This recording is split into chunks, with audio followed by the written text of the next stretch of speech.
Hello friends, welcome to SK knowledge and facts.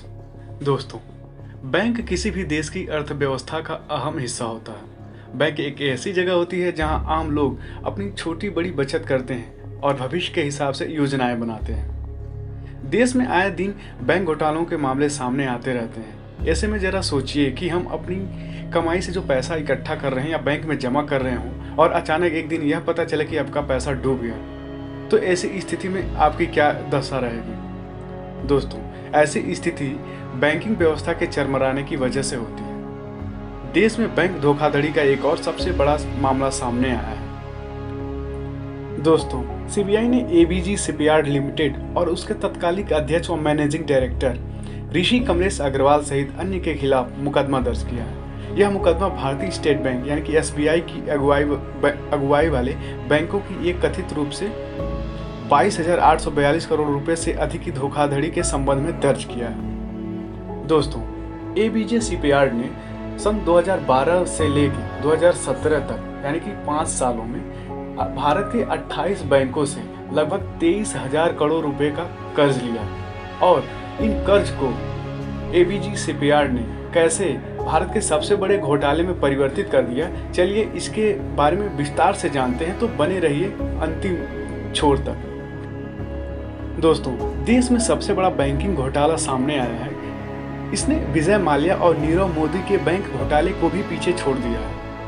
Gujarat की ABG shipyard company और उसके पूर्व चेयरमैन ऋषि कमलेश अग्रवाल व अन्य 28 बैंकों के साथ मिलकर 22,842 करोड़ रुपए की बैंक धोखाधड़ी किया हुआ है और इन पे आरोप है। सीबीआई ने इस मामले में एबीजी शिपयार्ड कंपनी और ऋषि कमलेश के खिलाफ धोखाधड़ी के मामले में एफआईआर दर्ज किया है।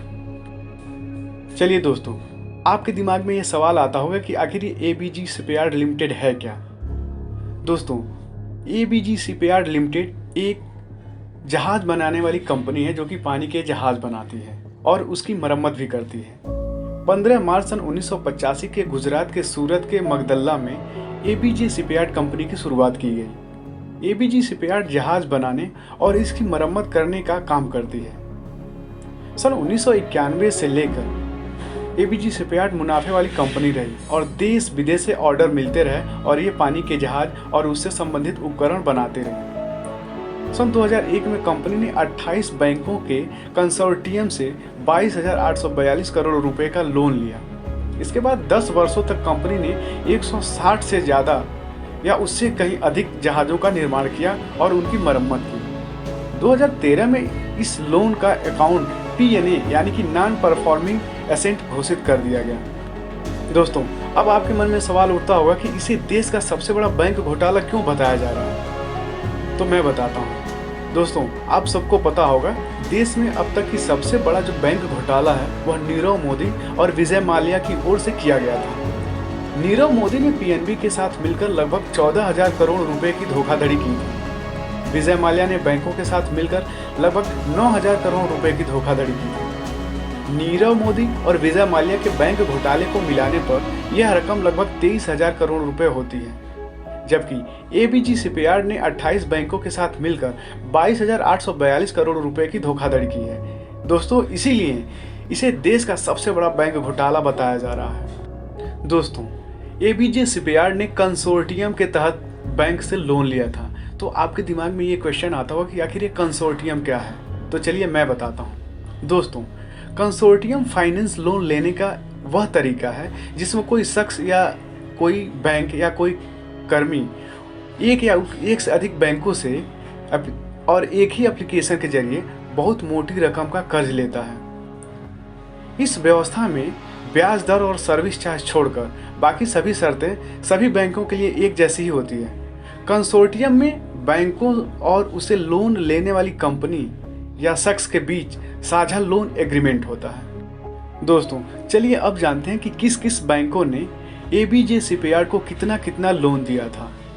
सबसे पहले आईसीआईसी बैंक ने सबसे ज़्यादा 7,089 करोड़ रुपए दिए थे, इसलिए इस कंसोर्टियम की अगुवाई आईसीआईसी बैंक ही कर रहा था। आईसीआईसी बैंक के बाद आईडीबीआई यानी कि इलाहाबाद बैंक ने 3,634 करोड़ रुपए एबीजे शिपयार्ड को कर्ज के रूप में दिया था। इसके अलावा एसबीआई यानी कि भारतीय स्टेट बैंक ने 2,925 करोड़ रुपए दिए थे और बैंक ऑफ बड़ौदा ने 1614 करोड़ रुपए दिए थे, जबकि पंजाब नेशनल बैंक ने 1244 करोड़ रुपए दिए थे और इंडियन ओवरसीज बैंक ने 1228 करोड़ रुपए दिए थे।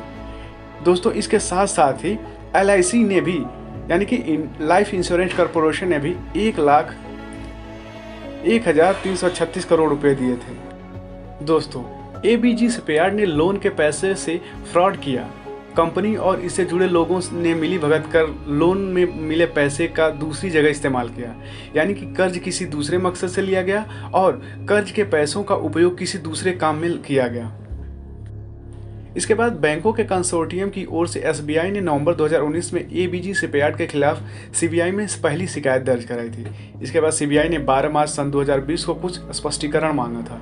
अगस्त 2020 में नई शिकायत दर्ज कराई गई। 1.5 साल से अधिक समय तक जांच करने के बाद CBI ने शनिवार को मामले में FIR दर्ज की। दोस्तों, अब आपके दिमाग में ये सवाल उठ रहा होगा कि बैंकों से जो लोन में पैसे लिए गए थे उस पैसे का क्या हुआ। तो चलिए मैं बताता हूँ।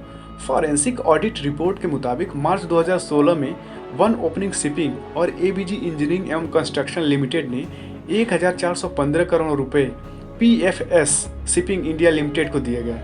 इसके अलावा ABG शिपयार्ड को मिले लोन से AGV सिंगापुर के लिए 3,2800 करोड़ रुपए के शेयर खरीदे गए, यानी कि विदेश में निवेश किया गया। ऑडिट रिपोर्ट के मुताबिक ABG शिपयार्ड ने इस दौरान ABG सिंगापुर को लोन के रूप में भी पैसे दिए, साथ ही विदेश में प्रॉपर्टी भी खरीदी। दोस्तों, आपके दिमाग में ये सवाल जरूर आता होगा कि ABG शिपयार्ड लिमिटेड के मालिक ऋषि कमलेश अग्रवाल अभी कहाँ हैं। तो मैं आपको बता दूं, ऋषि कमलेश अग्रवाल की कोई जानकारी नहीं है।